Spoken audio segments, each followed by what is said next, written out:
we're gonna just steam these guys, and we're gonna put them right in there, and then we're gonna clean the soft shells so that before they can cook them, they gotta be clean. These are green crabs. It's just buttermilk. They have a great flavor. Not something you'd normally find at a restaurant. Green crabs, when did you think of using them as part of your menu? We knew green crabs were a big problem here. These are deep fried, soft shell green crabs. Brendan VC decided to put them on the menu, not only because they're an invasive species in the U.S., but also because the population is growing, and harvesting them for food is one way to help keep those numbers at bay. Just having people think about it and hear about it is a reason to kind of try something new. It gets people excited about the restaurant. It gets them thinking more about their impact as a diner and a consumer and a purchaser of food. These small crustaceans are also harming the oyster and mussel populations nearby. One green crab can eat about 40 mussels a day. They can be a nuisance for many reasons. Every morning I take my broom and I go and sweep the shells off the docks.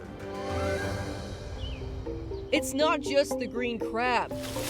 Biologist Richard Premack says invasive species are becoming more of a problem everywhere. It's a concern because these species are displacing native species and altering the ecosystem, often in negative ways. Why are we seeing more invasive species now than we've seen before? In part because people are moving around plants and animals more than in the past, but also the environment is being altered by human activity. So the green crab has been around in this eastern United States for 200 years, and suddenly in the last few decades it's become a lot more common, and that's because the conditions are changing. Our winters aren't getting that cold anymore, and so their numbers are just like magnifying.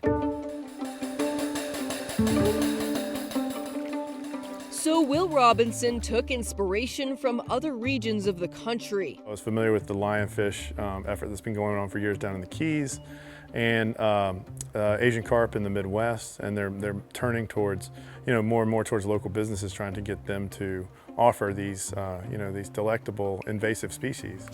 If you thought the idea of eating green crabs was exotic, It's not bad, actually. We experiment a lot in order to do this sort of thing. with the help of chemistry, he infused green crab broth into whiskey. It was a kind of a way to bring ick, something that feels good environmentally, and all this stuff together to kind of bring more awareness to an issue.